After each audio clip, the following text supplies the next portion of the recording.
Hey everyone, welcome to another episode of the L Spot Show. We are your hosts. I'm Angela Yvonne. And I'm Michael Mills. Today we're tackling a topic that many of you have faced yourselves, and if you're anything like me, you struggle with its effectiveness at times, and that's code switching, the term coined by the minority community which defines the act of changing your behavior and mannerisms depending on your surroundings. We'll be joined by Steve Flo Pacheco, a social thought researcher and activist who uses incarceration as a motivating factor to assess social behaviors. We have a packed episode, and I'm here for it. I hope you are too. This is the L Spot Show.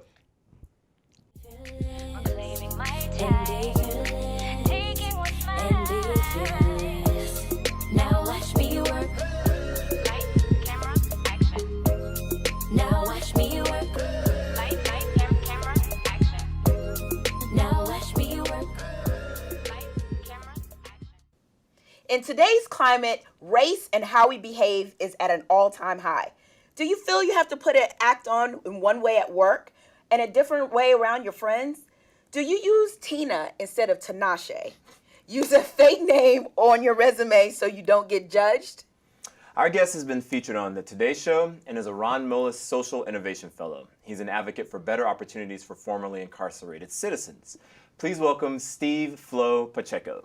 Yes. What's going on, y'all? Thanks for having me, man. It's a pleasure to be here. See you. Thank you. Likewise, man. Y'all doing amazing work up here. It's a black-led platform with black hosts. You know what I mean? Yes. That's beautiful. You don't get to do this every day. This is very true. Yeah. We're definitely blessed. Yeah. Likewise. What's going on though? So today we're going to talk about code switching.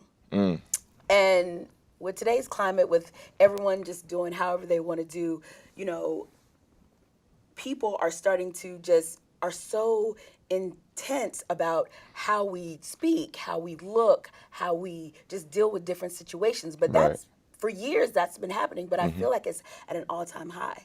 I think social media has a lot to do with that, you know, and before I even go into that, like part of what you're talking about is the policing of the body. Yeah. And obviously we know as black folk, like there's a higher, you know, level of policing that we're held to oftentimes. And so you'll see the way people police our bodies is much more intensified when you look at other demographics, you know, and I think everybody in some shape or form has a front stage and then they have a backstage. Yeah. But I think where the issue really comes in, where people feel like they're forced to change who they are and they can't be their authentic selves or else they're going to be scrutinized, they're going to be ostracized. And you can see this with like a bunch of different marginalized communities. I won't speak on them because I'd rather keep it on me. But me as a black man, like a lot of people are scared of black men, you know what I mean? And it doesn't matter what other layer, it doesn't even matter what other layer you have. So when you add those other layers, it can get even more tricky for how you navigate the world. So I think that's something that I'm personally always conscientious around, like, am I intimidating people? Like, especially being 6'2", I'm pretty slender, but, you know, with this voice and then just like when you move, like you're a bit sure of yourself, as I feel like you should. Yeah. Like people get intimidated by that. It's like your action is there to spite somebody else as opposed to me just acting on my own accord, you know what I mean? And I think like the fear of a black man is something that I feel every day, but I think it's so normalized to me at this point where I don't even stop and think about it until like now I'm sitting in front of y'all. Right. Yeah. So when you think about, I guess, code switching, and what sort of environments do people feel forced to code switch? I mean, you said, I think you were talking about trying to find an opportunity or maybe going to like a job interview or maybe like going up to someone and asking them for their number, or maybe you're at work already and you're trying to do something.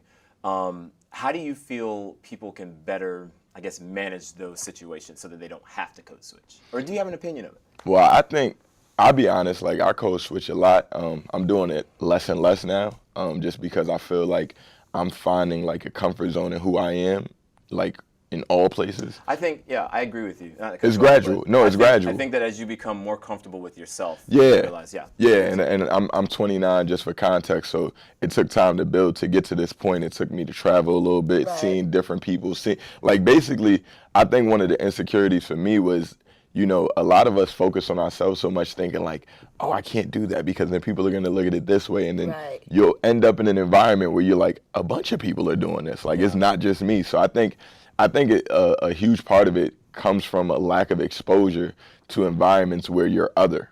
Right. Because I think the main thing that makes people want to code switch is when they feel like an outlier, when they feel like they're the odd thumb, sticking up. And, what does society tell you? Like, oh, if you're the person to the left, you're the weirdo. You know what I mean? You're like the cornball, all of these like derogative terms that people associate with not being a part of the in group. And I think that when people are like, that's when people have their hardest times, is when they're trying to fit into something that they're not. And a lot of people feel forced to do this a lot of times. And some of the places where people would do that is in a work environment where oftentimes it's predominantly white, right? Right. And so you're trying to gain acclaim, you're trying to rise the ranks, amongst your peers, and you're already at a disadvantage because you don't have the complexion for the connection. Yeah. But I think that it also has to do with like your environment, because maybe your parents didn't have that security Right. on who they were, because Passed down traumas. right, passed down traumas, and sometimes it's from your ancestors going on down, because they talk about the black man and how they're not that in the households as much, and women having to do certain things. So when they're teaching their boys, they're just like, well, if your boss says that you're wrong, don't fight them on it. Don't or do antagonize, this. just But go with it. I think that with the code switching, I think if we had more, well, I see that it's becoming more where people are starting to understand their authentic selves. And I think that now it's starting to be less and less of code switching, where people are like, well, what you see is what you get. I'm not going to change the way that I speak because you don't understand. You should understand. You should try to get to where I'm at. Yeah. So When I think of code switching, I think of it more so as like a survival tactic. I mean, Right. No, absolutely. I think that when you are interacting with different people in different environments and whatever background it may be that you come from, that you kind of arm yourself with different ways to just sort of navigate those situations. And if you can, even from my own personal experience, like I've been on the phone before with people and they'll have no idea that I'm a black person. Right. No idea whatsoever.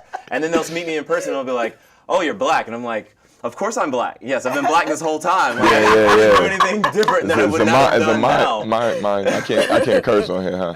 I mean, I'm gonna keep it clean. I'm gonna keep it clean for right now. You know what I'm saying? But I think to your point, Michael, like survival tactics is real, and I think another thing that people don't take into consideration when it comes to code switching is like the power dynamics at play. Right. Because the other aspect, like we'll speak from the perspective of somebody who wants to impose their will on somebody, and so they want people to act and show up in a space a certain way. Power can't be seen, but it can be felt. Right. And so to that degree, I think oftentimes, is ironically enough, we end up code switching because of people who are in positions of power who are uncomfortable with themselves. right. Yeah. And so what it becomes is this projection of insecurities. So take that for me one more time. You're trying to explain to me. Yeah, so I I'll break it down understand. in more simpler terms. Like, you take an example, like this is y'all place right here. Y'all are the hosts, you know what I mean? We're great right now, you know what I mean? I don't have any issues with y'all don't have any issues with me. But let's just say y'all wasn't feeling me too much, because I was the person over there with snot hanging out their nose and tape tucked around my glasses, you know what I'm saying? And we all love soccer, right? And I'm actually really good at soccer. But for whatever reason, because I look like that person with the sore thumb over there, you don't want me engaging with y'all in a certain way. And so y'all are insecure about maybe I might be better than y'all at soccer, but I don't look the part, right? So Right. y'all are imposing y'all insecurities on me to basically throw me off my game, right? And then now when I step on the field to play soccer with y'all, I'm not even, like, my head's not even in the game. I'm at a disadvantage to begin with, you know what I mean? And so I think that's just really what it becomes, people projecting their insecurities on other people, you know what I mean? They just happen to be in a position of power at that time. You know? So yeah, it's like a manipulation tactic to Right. control For the sure, situation. absolutely Right. a manipulation tactic. Okay, so I want to get you guys' opinion on who I think was a famous code switcher, and you all can tell me what you think. But Barack Obama. Oh, yes. Okay, I thought it was just me because I no don't one would think ever so. talk to me about it. And I was don't like, think so. no. I don't think he was a code switcher. I think he was a code switcher. I don't think he was a code switcher because Barack Obama, he was not. What if he's watching right now? Oh my God, talk That'd to be him. great. Talk to him. I voted for you, man. I need the Barack, reparations. I don't think that he was a code switcher because if you really think about his lineage, his dad was from Kenya, his mother was German. or something. She was yeah. Caucasian. Like the Midwest, though. She was Caucasian. Yeah. He was raised in Hawaii. Right. And then he was educated in Harvard, you know, and all of his surroundings was a certain way. It wasn't like he was raised in the projects and then he had to climb his way out and, you know, he had to fight within, I used to hang out with LaQuisha and now I'm hanging out with Brad. It wasn't a situation like that. He is what his environment is. Because I'll say, for instance, like, I was raised all over. I never lived in the projects. I never was the one who spoke broken English.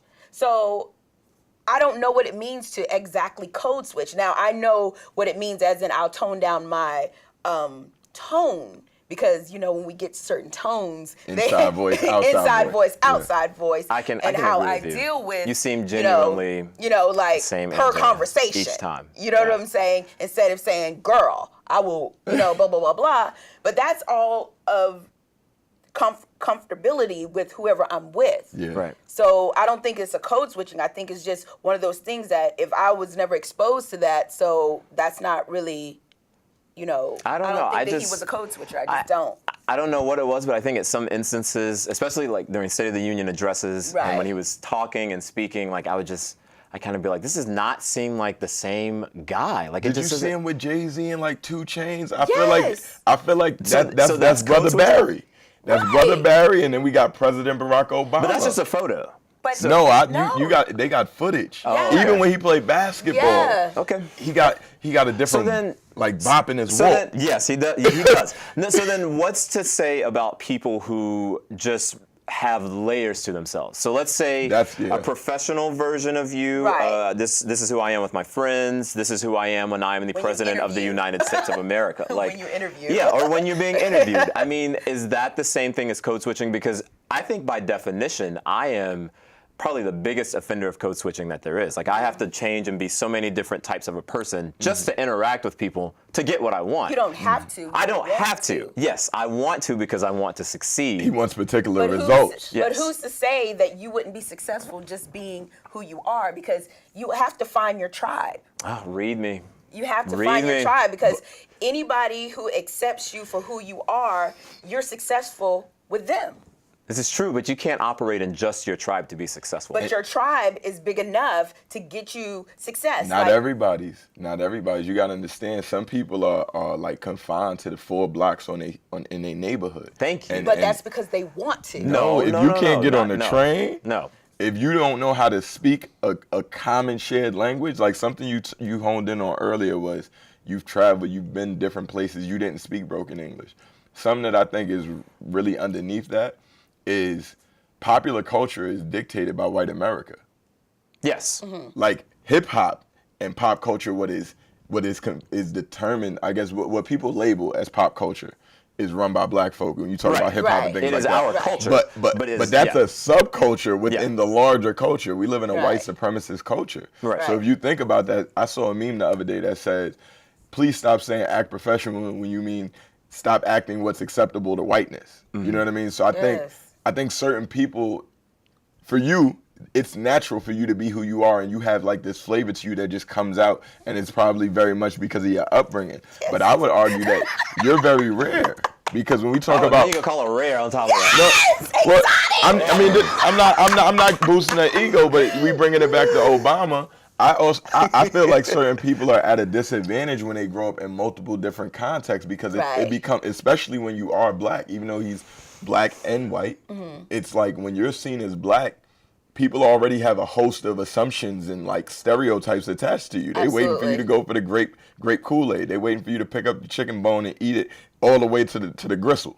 You know what I'm saying? Like people are waiting for you to do these things, and then immediately your blackness is put on this test. Right. You know what I mean? It's a litmus test. Or how black are you? You know what I mean? And I think fail that test all the even time. when you talk, like I can also identify as Afro-Latino. You know what I mean? My mother's side descends from Puerto Rico. My father's from Turks and Caicos. I'm born in America. Wow. So it's like when people hear my last name, Pacheco, for a lot of Latino folks, now they looking at me different. Right. Because it's like you said, the tribe, right? So that might be a little bit more easier for me than Michael per se, for whatever is in his background. But that also comes with like repercussions and consequences, because then when I can't speak Spanish, I'm on another test. Right. You know what I mean? So I feel like it's all these tests that range between white and black, and like everything else is just in the middle, which I'm not saying that that's how it should be. I don't agree with that, but that's the reality. And I think when you have people who are within the gray area, this is where it becomes difficult, because I would argue most of us are. It's just certain people are around people who they can identify with more, and then some people are never around anybody but the people they've been cast aside to. Yes. Well, this conversation is getting so good, but we have to take a little break. So you stay tuned. We'll be right back with Flo. And of course, Mike will be with us too. Hey. I'm Angela Yvonne, and welcome to Vegan Pop.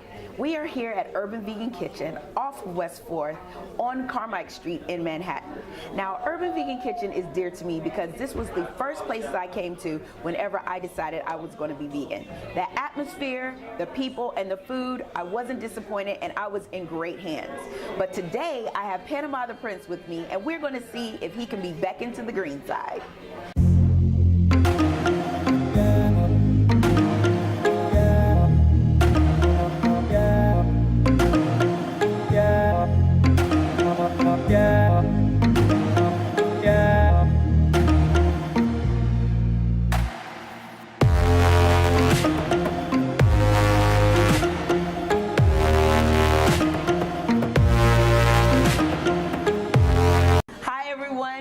Back, and I have someone special with me. This is Panama Da Prince.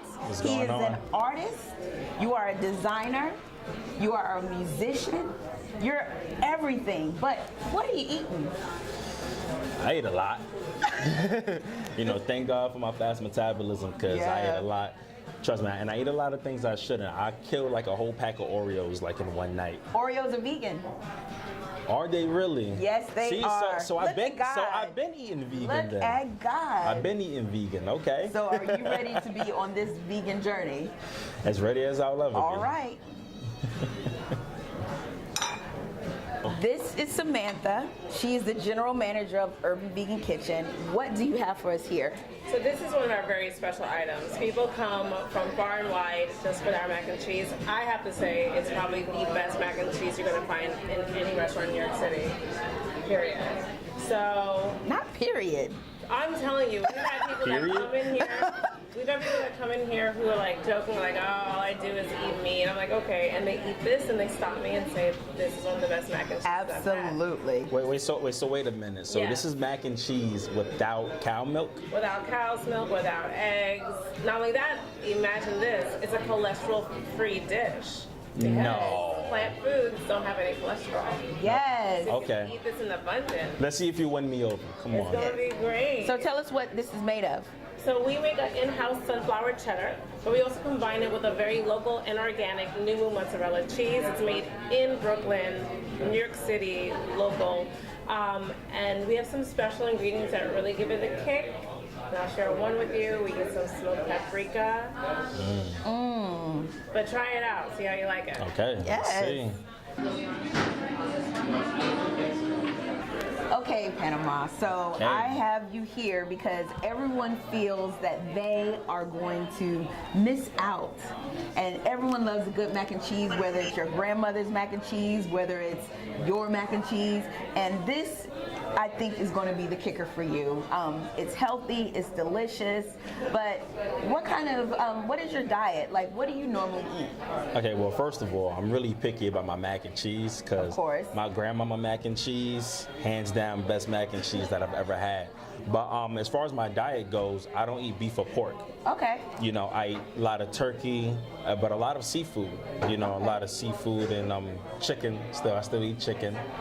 You know, but mac and cheese is usually where it's at for me, so let's see. All right, well, I'm gonna serve you up. All right. And I want you to give your honest opinion. Oh, absolutely. Honest opinion. There we go. Got you there. All right. All right. Let's see.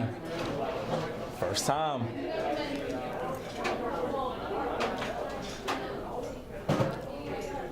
Isn't it the bomb? Like, this is the first place I came whenever I was becoming a vegan. I was just like, you know what? I'm gonna go full throttle. It's good. This is banging. I ain't even on front. This is banging. Props to the chef. Let me get some more of that. It's good. So I'm not playing either. This is good. I know, it's so poppin', and that's why I tell people that whenever they get started, this is the place that you need to come, because macaroni and cheese is like my kryptonite. I have tried mac and cheese, but whenever I became vegan, that was one of the first things that I thought I would have to do out. But when I came to Urban Vegan Kitchen and I tasted their mac and cheese, it was phenomenal. So with that being said, with you being, I guess you're still eating chicken, you're a pescatarian, what is your concerns with eating vegan? Like, why wouldn't you want to cross over? To be quite honest, I haven't come across many food options that are vegan that are as tasty as non-vegan foods. Right. Until now. Until now. But we still got a lot going. We still got a lot coming for you. Keep it coming. With a lot of people with being veganism, they feel like they will do it out. But since the conception of vegan foods, it has come a long way. Like, there's restaurants all over New York City. You can get your burgers, you can get your hot dogs, you can get, your steaks, but they'll all be plant-based. They'll all be good for you. Lower your cholesterol. It'll make you sleep good, make you feel good. And for you who are into the, adulthood, makes you taste good too. You know what's funny? I used to date a vegan girl, so it's not my first time eating vegan. You tried it. So now that you've tasted this one dish, and I know I haven't convinced you all the way, but is this getting the wheels turning as in, I don't have to do without? This is a good start. Okay. This is a good start. All right. Well, stay tuned. We got more coming. Okay, Panama, so you've had the mac and cheese, and you said it was the bomb. It was. Now we have something else coming for you. Lay it on me. Samantha? So, over here we have our house-made burger. So we do actually make this patty in-house. We don't use anything that's pre-made or packaged outside the restaurant. The main ingredients is mushroom and barley, but it's also blended with tons of seasoning and herbs. And so if you didn't see it, you wouldn't know what's in it. You can't tell there's mushroom, you can't tell it's barley because it's blended. On top of all that, we never freeze these patties. So these are made in small batches and they're super fresh. On top of that, we do have like a potato bun that's buttered with vegan butter. Also lettuce, tomato, but we also crispy some shallots and we throw that on the burger as well. And they come with house-made French fries. And it's absolutely no meat in this burger. Absolutely no meat, absolutely no dairy, no eggs, no honey, no nothing like that. So Samantha, answer me this. When people come here, like if I was someone who was thinking about coming over to the vegan lifestyle and I, got on the map and I saw Urban Vegan Kitchen, what would be one of the first things that you would tell someone with becoming a vegan? In terms of what we have in the restaurant or in life? In terms of the restaurant, and if you want to add some life gems, you can. Well, at the restaurant, I usually tell them the burger. We have another sandwich, which is a recreation of an authentic Creole po' boy sandwich, and the mac and cheese. Like, those are kind of really the go-tos that especially people who are nervous, they don't know what it's going to taste like, they've never had this or that before. That's what I tell them. Because honestly, at the end of the day, the flavors are right, the flavors are right. Right. If we put a piece of boiled plain chicken with no salt, no seasoning, does anyone really want to eat it? Absolutely not. It's the seasonings. It's always about how you use the plant foods to season things. So you're a vegan. I am. So why did you become a vegan? Health reasons, number one. That's what was the biggest motivator. There's enough cancer and diabetes and high blood pressure in my family, and I'm like, I don't have to be like that. Right. That was one. Second, the environment. I'm a huge environmentalist. I'm very passionate about it. I do try to keep in mind my carbon footstep. I don't buy a lot of things firsthand, et cetera, et cetera. And then the third reason also is the animals. So all three reasons are my reasons, but it's in that order: health, the planet, and the cruel nature in which we do animal agriculture, which I really think should be abolished in a certain type of way. Okay. Yeah. Okay. So those are my reasons. Oh yes. Well, I'm a dietary vegan. I haven't crossed over to activism yet, but I feel like that's the next step. Possibly. next step, but baby steps. I had to get rid of, I'm still in mourning, but not really, because I've been a vegan going on, I think it's going on almost a year, and I won't turn back. Yeah, to me it feels too good. Yeah. And there's a little saying nothing tastes as good as healthy feels. Absolutely. And I really have to concur. If I knew the energy levels that would come, the better sleep that would come, and other things that I've regulated that I didn't even know needed regulating. Right. If I knew that earlier on, I probably would have started doing this earlier on. Yes, yeah, ma'am. For sure. All right. But I want you to try this out, okay? And tell me what you think. Okay. All right, Panama, you said you don't eat pork and you no longer eat red meat, but we have a burger here. Okay. And like before, I want you to taste this. I want you to give your opinion on this burger. Well, I'm gonna keep it 100 with you. Keep it a buck. Keep it a buck. All right. Let's see what this hitting like. It looks like a real burger. Yeah?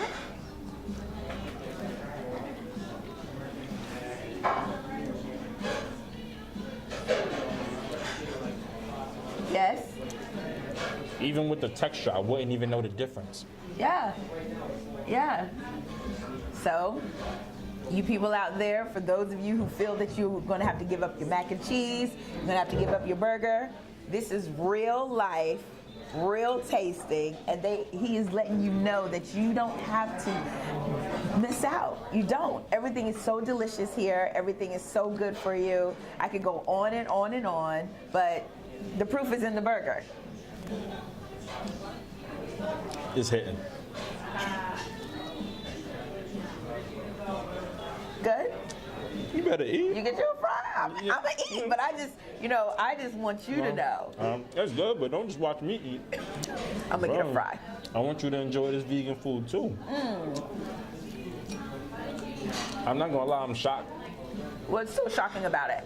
that it's so good. What was your expectations like when you decided that you wanted to come out and go on this vegan journey with me just for the day? Because the point is just to open your mind about how plants are good for you, and also they also taste good, and you won't have to miss out. But what was your first thought when I said, okay, I want you to come and do vegan pop? It's come not eat this food. necessarily that I thought that would be bad or not tasteful. I'm just shocked as to I cannot tell the difference. I can't tell the difference in taste. I can't tell the difference in texture. Like if you were to bring this to me and said it was a turkey burger or a beef burger, I wouldn't question it. Yes. And it's really delicious, honestly. It is. So is this getting the wheels turning as you're gonna possibly incorporate a little bit more? But don't tell me yet. Don't tell me yet, because we got one more thing for you. All right. One more thing. Let's get it.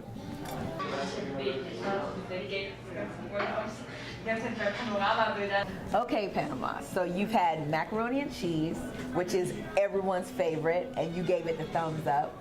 You also had a burger made in-house, never frozen, and you said that you wouldn't know the difference between a turkey burger or this regular burger. We have one more thing to seal the deal, and it's chicken and waffles. It's unchicken and waffles. One of the staples in the South. People are in love with it. Different restaurants are doing different things, but Urban Vegan's Kitchen's unchicken waffle, wait till you taste this. This I gotta see.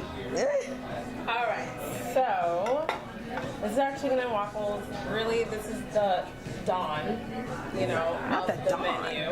What? So the chicken, the fake chicken, is made from a local organic seitan company. They do a great job. Honestly, the best quality seitan I've ever had in my life. We make this waffle batter in-house, and we top it with a house-made maple mustard seed aioli to give it that difference, and just as a little bit of like a color difference and a flavor difference, we have sauteed kale that's sauteed with a little bit of garlic on top. Now, people go bananas for this. When they have it, if this is the first thing they get, it's really hard for me to get them off of it. Oh, wow. Something else. So explain what seitan is, because there's so many meat alternatives that different restaurants use. Like the jackfruit is like my all-time favorite, and seitan comes a good second. So seitan technically is wheat. It's just wheat in a certain way. So it doesn't really look like bread or feel like bread, but it is from the same thing that bread is made of. Okay. Wheat. And then they just manipulate it to a way to kind of mimic meat for people who want that.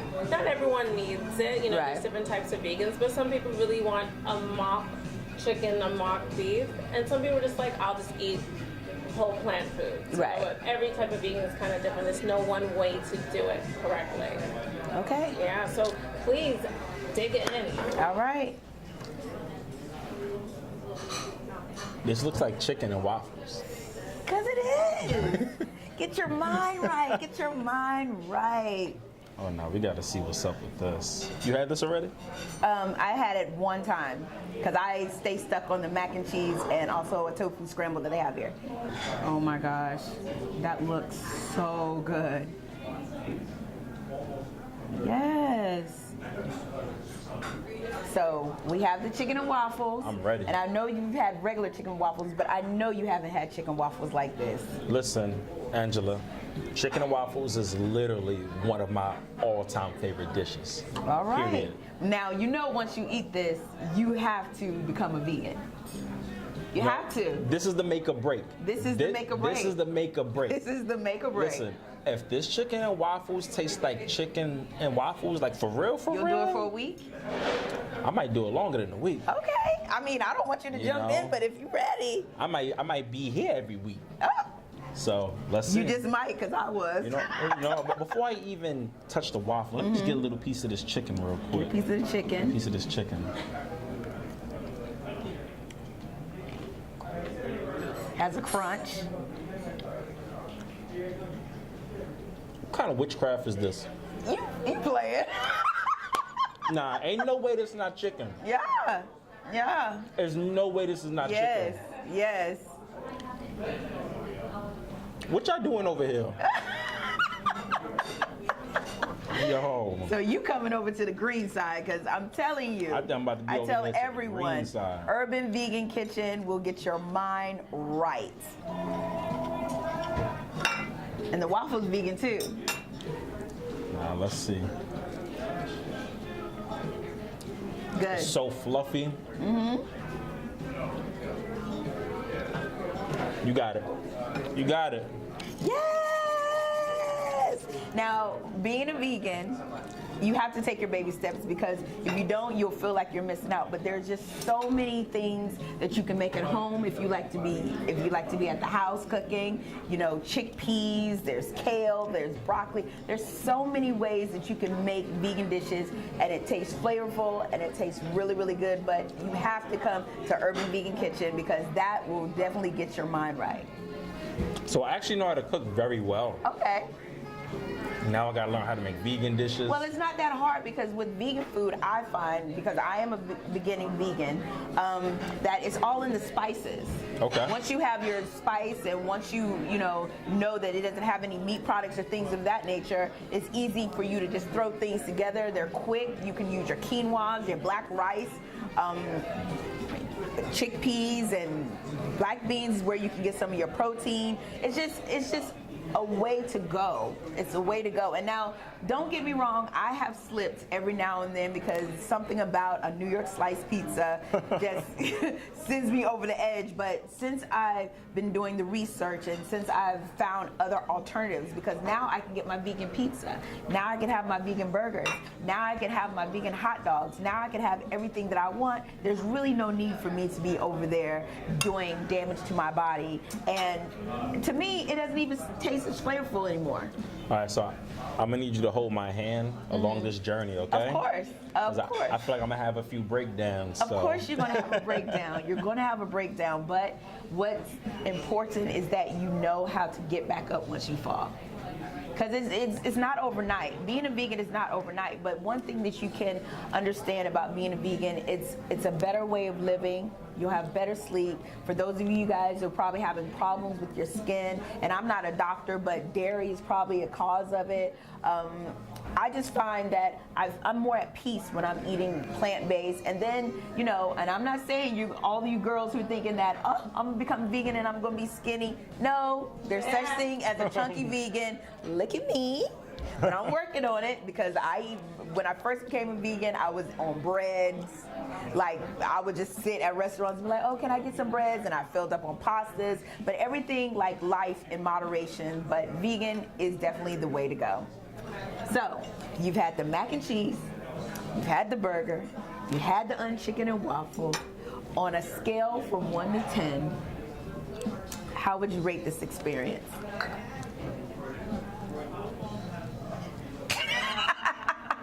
I guess that's off the Richter scale. But thank you so much for coming in and doing this journey with me. I really, really hope that you come back to Urban Vegan Kitchen. I really hope that it opens up your mind to the different opportunities you have to change your lifestyle and your food. The conversation was bomb. I'm just so excited that I have converted one more to come over to the green side. I'm Angela Yvonne. This is Vegan Pop. And don't forget, it's okay to come over to the green side. You just might like it over here. Well, I'm about to dig into this unchicken and waffle. There you go. Dig in.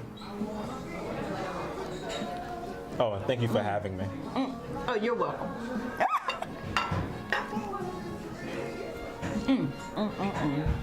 So good.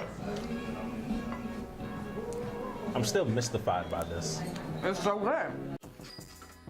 The IndieNYC show is a platform passionate about creating more exposure for independent artists and film and digital media. One way you can support an indie content creator right now is by heading over to YouTube and typing in Working Out the Kinks series. Next, head on over to rain.com and type in Date, Love, Repeat. 2 comedic series, both written by women. Enjoy. An entire season of Working Out the Kinks, featuring your favorite characters. The hell? Terrell,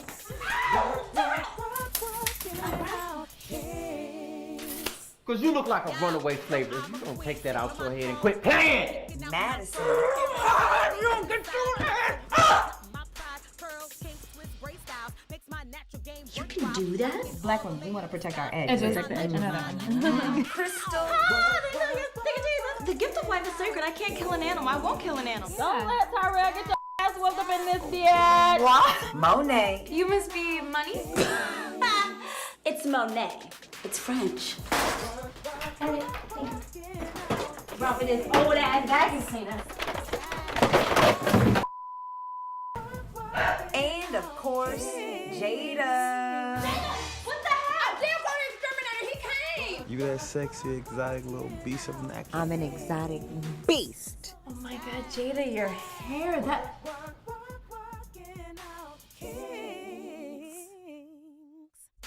Look out for monthly episodes starting this spring.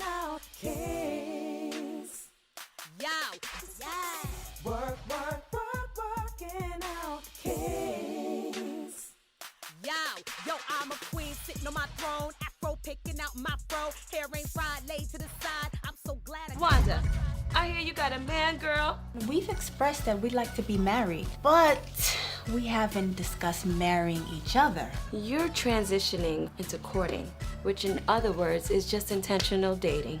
Alexis, girl, you are giving me life. Yes, that is what I do. I'm a relationship expert. I know how to give advice. She who can does. She who cannot sleeps alone at night. If you're looking to access black men who could put booty thoughts on the back burner for at least a few hours, you want to go to an art show. Girl, it's definitely about to get lit. First of all, I'm not in a mood to talk to strange men. They're only strange if they're broke. Money makes them essential. Did you say white? Alexis not down with this world? Can you please talk some sense into your daughter? She's going out with a white boy. You have an actual date? Oh, thank you. I ain't gonna apologize for what I like. Black of the berry, sweet of the juice. Brian is right. I mean, men and women cannot be in platonic relationships. Look at us. Every straight dude secretly wants to bang his female friend. Your best friend is a girl? We did hook up in college once, maybe twice. Oh, and then there was that holiday party where things just got really crazy. I want to know why eligible black women such as yourself, all your friends, and a ton of other black women with it going on are still single. A lot of black men cannot handle a strong black woman. Hey, Child, what? come on. Yeah, what? Do you really believe that? They can't. No.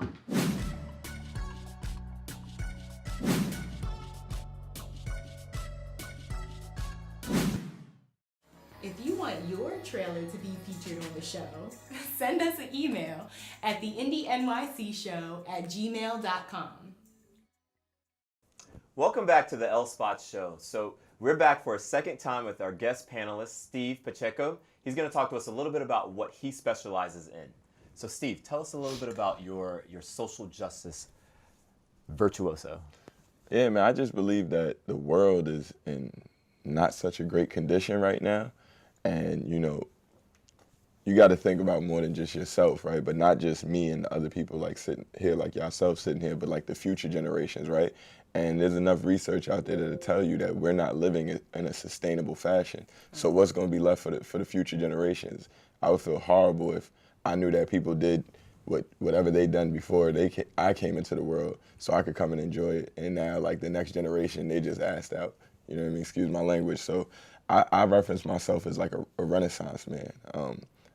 It really comes from like this culture of hip hop, like from the South Bronx, High Bridge specifically. That's where hip hop was born, and hip hop always engaged with the world around it. You know what I mean? Whether for good, bad, or ugly. And that was something that I really took to, and so that was really how I started to make sense of the world. And so try to pursue a career in hip hop. That didn't really work out so much, and then went into the managerial side. Then I wound up getting incarcerated. And so that was really the turning point for me, because I'm from a neighborhood where people are incarcerated all the time, and I never knew what that experience looked like firsthand. After seeing it, I'm like, this is unacceptable. It's like, you can't treat human beings like this. And so that really is what drew my passion and my fire to another level, to just, what can I do? And it wound up being through criminal justice policy reform. I had an inaugural fellowship with the Vera Institute of Justice, learned how to do like literature reviews, basically looking at the best practices on a national scale, and seeing what kind of initiatives, what were the best practices for young people coming out of detention. You know what I mean? And when I started reading into that, like, research and literature, I started seeing narratives that were similar to mine. You know, single parent households, you know, poverty stricken, people who don't have access to all of these different like social programs and outlets and things like that. And then also like a lot of women being evicted. So something that came across my timeline when I was in school was pretty much like eviction impacts black women at a rate that incarceration impacts black men. So I started seeing these connections. My mother had been evicted before, like, you know what I mean? I started seeing all of these real life connections through the research. So from that fellowship, I went into the philanthropic sector, and then I was a fellow at the David Rockefeller Fund. And, you know, that's a very infamous name. You know, right. It's very polarizing, and I'll speak to the more positive aspects of the legacy, particularly because that was what I was mostly introduced to. That's what I saw. Everything else was more like secondhand reporting on it. Doesn't mean it's not true, but like that organization embraced me as if like I was just as good as anybody else. You know what I mean? A very white office, but like the professionalism. And when I say professionalism, I mean like the generosity, like the efficacy. You know what I mean? The level of work. Everything was on a very proficient level, and they took me through the steps of basically like creating expense reports from top to the bottom, and making like decisions about like letters of inquiries. You know what I mean? So if people are putting in a proposal and seeking funding for their organization, you have to be a 501c in order to be qualified. But, you know, making all of these different decisions as it pertains to not only criminal justice, but also like the arts sector. Because like I said, I came into the world like really being like hip hop everything. Yeah. You know what I mean? So they really gave me an opportunity to like just spread my wings and go to the highest high. And then I ended up meeting a lot of people from there. And like I can tell you so much more. I don't know how much how much in depth you want me to go, but what I will mention is I'm a part of this emerging network of global policy leaders called the Future Leaders Connect program, and that's an international program where it's me and 49 other people from 13 different countries. I'm one of the 4 from the U.S. Nice. And we got people from Pakistan, India, Morocco, Nigeria, all over, honestly. And it's been a roller coaster ride to really go from one end of the spectrum to another. But it's humbled me. So let's unpack some of that. Right. So let's go back to incarcerated, post-incarceration. Right. What were some of the, I guess, boundaries that you felt like initially impacted your life and your ability to do things to support yourself post-incarceration? The felony, felonies are forever. We don't have a mechanism for expungement in New York. So what that means is, pretty much if you caught any kind of like felony after, or any charge really, any charge after you being an adult, where the opportunity of having a case sealed in most instances is gone, you're stuck with that for life. And so basically what that means for somebody who might have made a decision out of like vulnerability, or they being like, they're back against the wall, or really their brain just hasn't fully developed. As we know, like brain science to tell you, your brain doesn't finish fully developing until like 26, 29, you know, it's different for each people. You have to live with that mistake for the rest of your life, and everybody has to know that about you no matter where you go. And I think that that's really a disservice in itself, right? But we still got to work within the confines of that, and I think stories like mine and me being able to accomplish everything that I've accomplished despite that, or in spite of that, I should say, it really just speaks to like how messed up society is. And I think finances, a place to live, really just gaining the trust of like your community again, you know what I mean?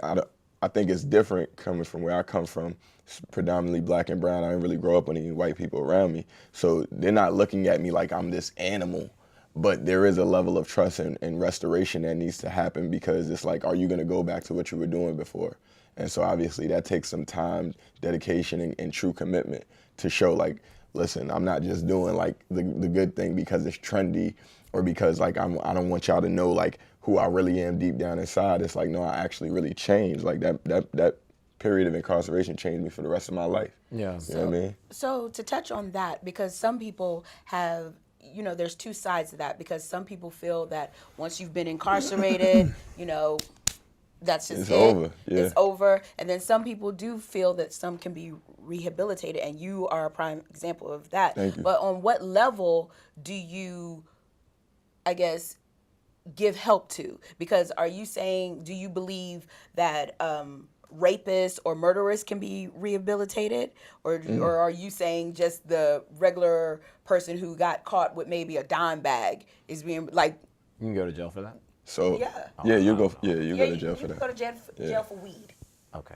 I thought it was legal everywhere, but okay. That's just recent. We working on but it. There We are ain't people decriminal. sitting in jail right now. That's why everyone is. There's people still in jail right now for it being. Yes. I got friends in the feds right now. Yes, and now they're showing like just recently they showed Miley Cyrus's mom. She opened up this big like cabinet, and she had like weed like. Because it's been legal for white folk. It's been legal but for everybody's white folk. just like, so now that it's trendy and now that it's okay, are you going to release the people who are sitting up in there that just, some of them, went to jail with just like little crumbs of weed sitting in there. Personal use, Yeah. But to that point, before I expound on what you were saying, because it is sad, like a lot of people don't really make it back after that mistake. Right. There's this legislation going on right now that they're really trying to bring to the House. I think Senator Brian Benjamin or Thomas, forgive me the name, but it's called the Less is More Act. And what it's basically advocating for is like, so there's like over 4 million people who constantly go in and out of the system based on technical violations, whether it's parole or probation. And they're basically, this legislation is going to limit like the arbitrary kind of like maneuvers that your probation or parole officer can take, like such as like if you had a felony and I have a felony and I'm on probation, like we can go to jail just for being next to each other right now. And you might be the person that can give me the job that's going to keep me off the streets. You know what I mean? If you're at a address that wasn't approved by your parole officer, you leave the state without letting them know, and it might have been because you work in a delivery ban. Right. Yeah. You know what I mean? You leave the state, you can be violated for that. So I think that the less is now, less is more act is something people should be aware of. But to your point about bouncing back, I think social media, you know, it could be an angel and it could be a devil. And I think with social media, you're seeing more people who are formerly incarcerated step into leadership positions. You know what I mean? I can name folks like Johnny Perez, Meek Mills. I can name Marlon Peterson. I can name Donna Hilton. I can really name a lot of people. But the issue is when like mainstream media outlets don't really like, they don't change their narrative. Yeah, they don't change the narrative. They're telling the same old broken story. And I think what it does is it gives people a self-defeatist attitude. Yeah. Because one thing I could say is, when I came out, all I knew that I was going to do was go back to college. Sure.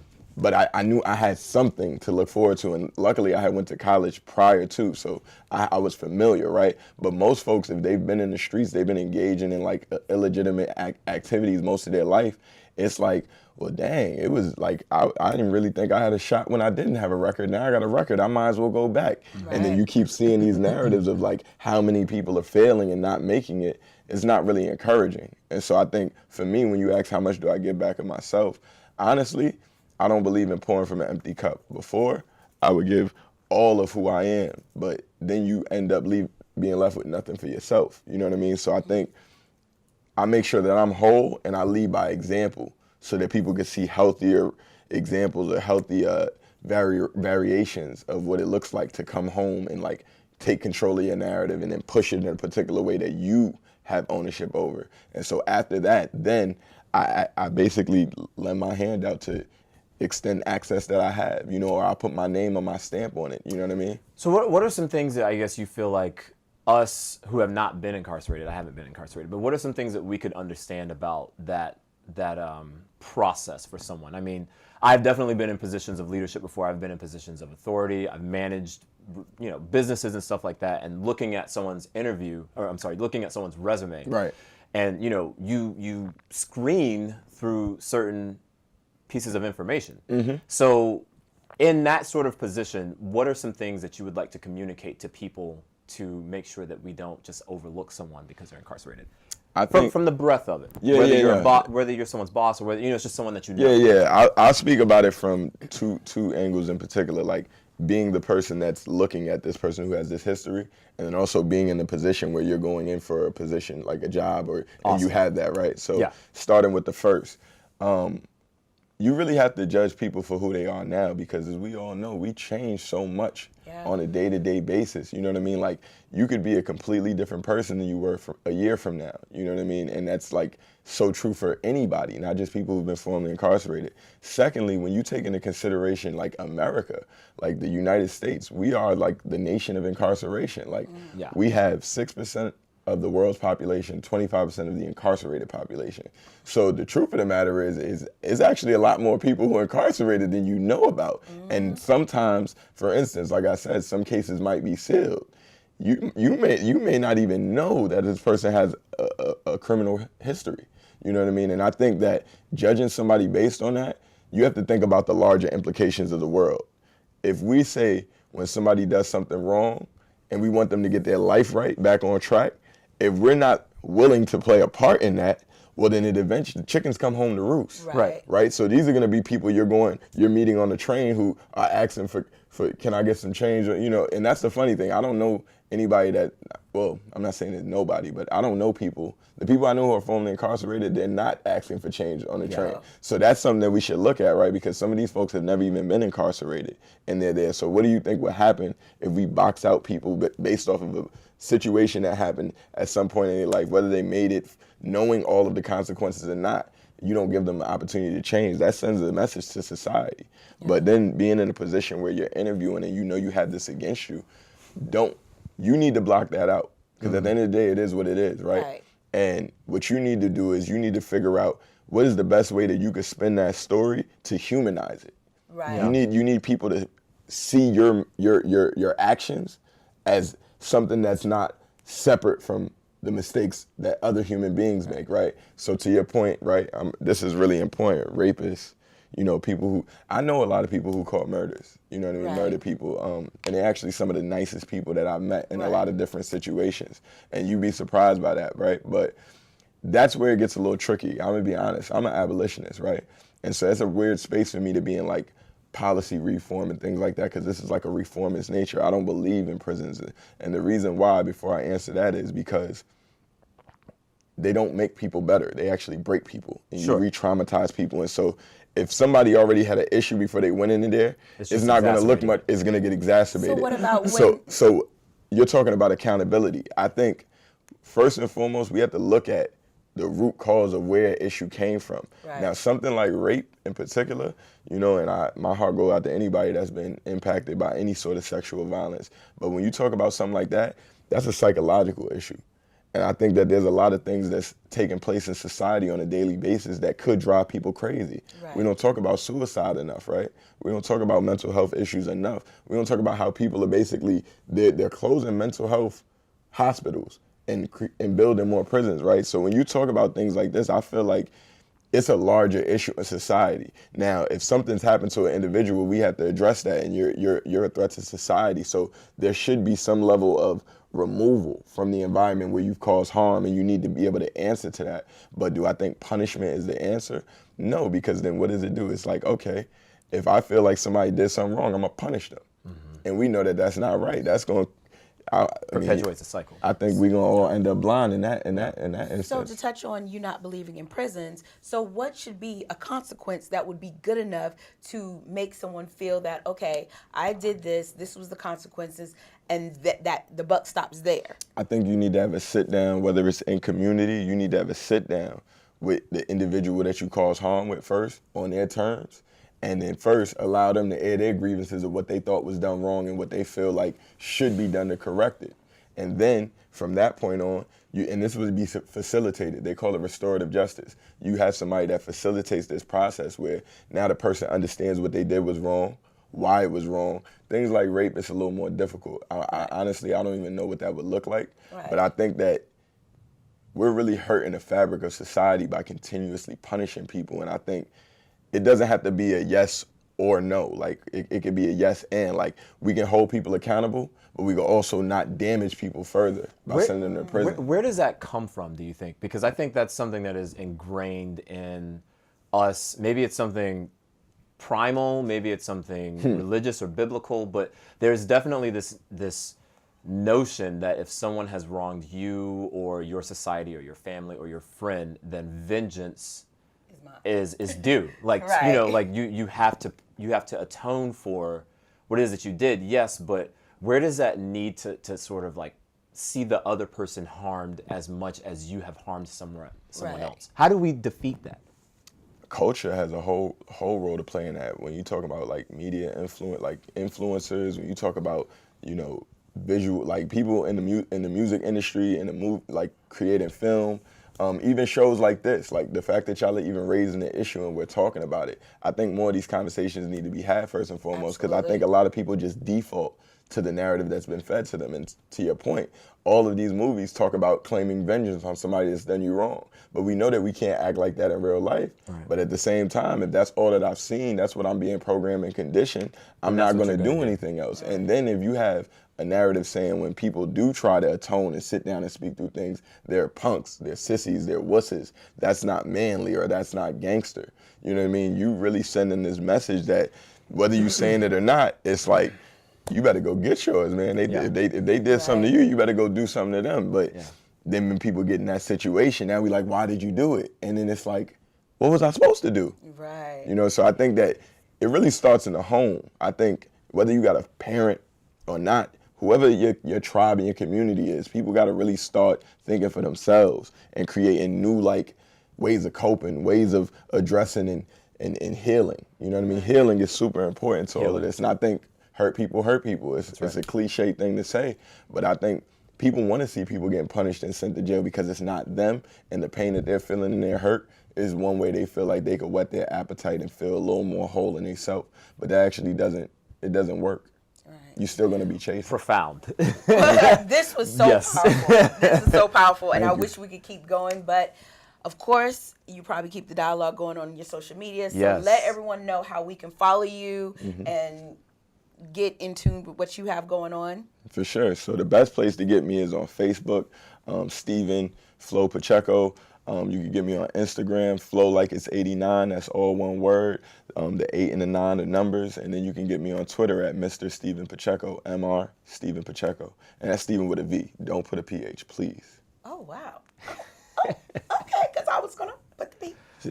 I had to remember that part. I had to remember. I was going to put the P. It's all good. Oh, my goodness. I'm just floored. Nah, this is amazing. Thank you so much for joining us. Thank y'all, man. It's been fantastic. I wish y'all the best too, man. Y'all really are great at what y'all do, and I hope I could come up here or just kick it with y'all another time, in the future. I think that'd be wonderful.